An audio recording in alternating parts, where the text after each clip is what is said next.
Good morning. Welcome to Monarch Nation News. We sure are glad to be back on our Friday schedule. Speaking of Fridays, did you notice that there were a lot of players injured at the game last week? Yeah, that stinks. And it's not just football. We've got lots of players across the board who are hurt. We have a more in-depth look at the players and how they're dealing with their injuries for you.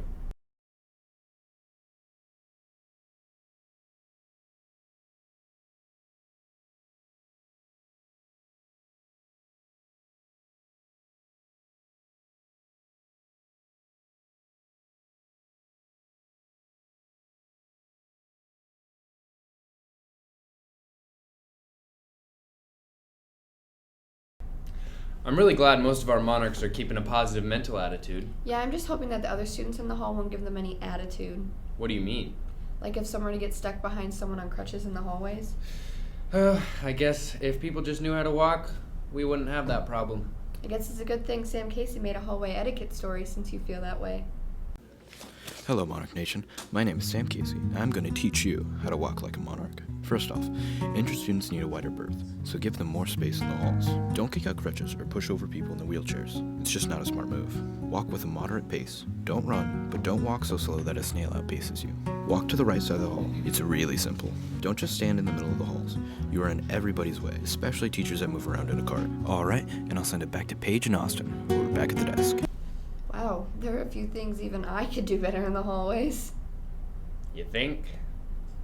I think that our football team is on quite the roll right now.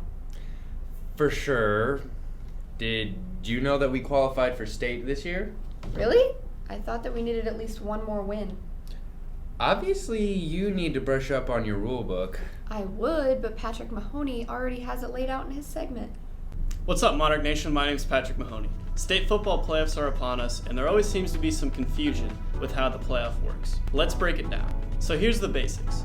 16 teams make the playoff out of the 28 teams in Class A.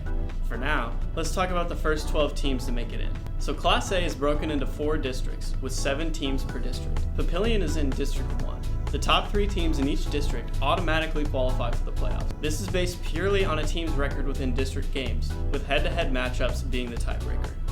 The last 4 wildcard teams make it in based on the point system. This is where things get a little more confusing for people. Teams are awarded points weekly for a win or loss. There are specifics as to how many points are awarded based off of opponent's winning percentage, but it comes down to this. You beat a good team, you get more points. So points are awarded based on a mix of record and strength of schedule. Once the 16 teams are chosen, the point average for each team from the regular season is taken and used to seed the team for the playoff. Look for Papillion to fall somewhere in the 8 to 10 seed range. Some games to keep an eye on tonight. Number 3, Omaha Central heads to Bellevue West to take on the Thunderbird. And number 10, Creighton Prep plays number 7, Papio South at Foundation Field. I recommend the NebraskaHighSchoolFootball.com Twitter at NEBHS Football, Nebraska Prep Zone at NE Prep Zone, and the hashtag NEBPreps. Back to you, Austin and Paige. Thanks, Pat. So, Paige, I bet you didn't know that the NSAA had so many rules. It is the state playoff. Well, since we're already talking about state, the volleyball team will be playing in their state tournament pretty soon, too. First softball, and then football, and now volleyball? We've had some pretty successful seasons this year. Why don't we take it over to Jake Zink, because he's got the full story for us. Last Thursday marked the end of the regular season for the Papillion La Vista Monarch volleyball team. Next Monday, the Monarchs begin the Omaha Metro tournament and then continue with the semifinals on Wednesday and finals match on Thursday. District volleyball begins after Metros, which is the beginning of the road to state for teams across Nebraska. At the beginning of November, the official district assignment will be released, determining what teams Papillion will face before going to state. On October 15th, Nebraska Prep Volleyball predicted Papillion being seeded 4th for the state tournament. Last year, the Monarchs went into state with the number 1 seed and finished as state runners-up.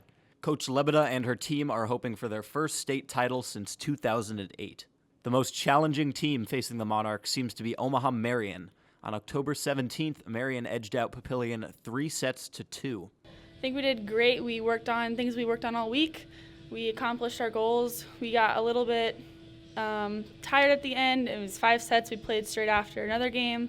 But overall, I think we did pretty good. It was just how we reacted to certain things that kind of brought us down. It was intense because, we went 5 sets and we totally had it. We just kind of mentally weren't checked in for the last set, but it was a great taste of what we can do. On November 12th, the Monarchs take the trip down to Lincoln to compete in the state tournament. Best of luck to our volleyball team as they close out the season. With Monarch Nation News, I'm Jake Zink. Congratulations to our volleyball team for their successful season. You know, our sports teams aren't the only ones going to state. You really need to appreciate the clubs here, too. I do. We just hadn't gotten to the state band segment. Whoa, you ruined the big reveal. Relax. Our very own Katie Kasana can tell us all about it. I don't remember how it all began, but I had no idea where it would end.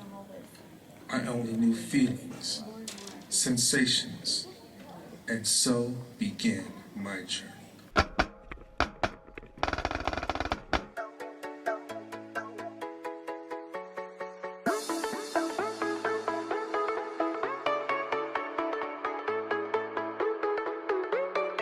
I think we should do well. I mean, progressively we've gotten better at each competition, and I think we've set ourselves up well with strong rehearsals that will have a strong showing at state this year.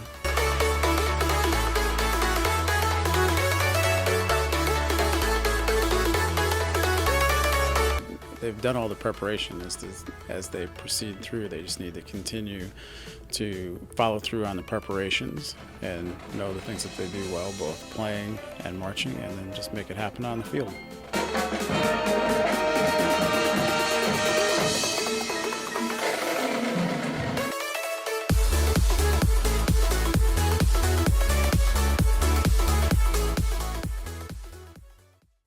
Thanks, Katie. Oh, before we forget, we can finally air the tennis wrap-up. Why did we have to wait until now?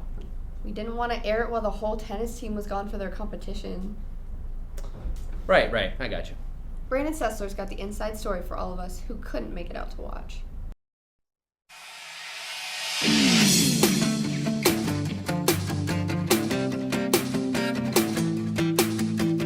I'm here with Colin Chick from the boys varsity's tennis team.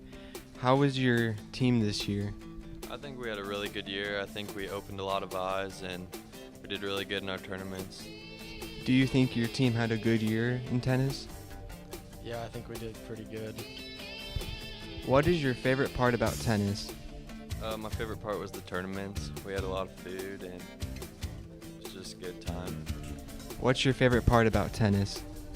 Just how everybody just talks with each other and they just have a good time. Are you going to continue tennis through college? No, I'm actually going to play baseball in college. Sounds good. Do you think you're going to continue tennis? I think so, yeah. Farther in state next year. Awesome. Well, that's about all the time we have for this week. Thank you for watching episode 7 of Monarch Nation News. Remember to follow us on Twitter. And subscribe to our YouTube channel and our Vine account so you can stay up to date on all things happening here in Monarch Nation. And remember, stay classy.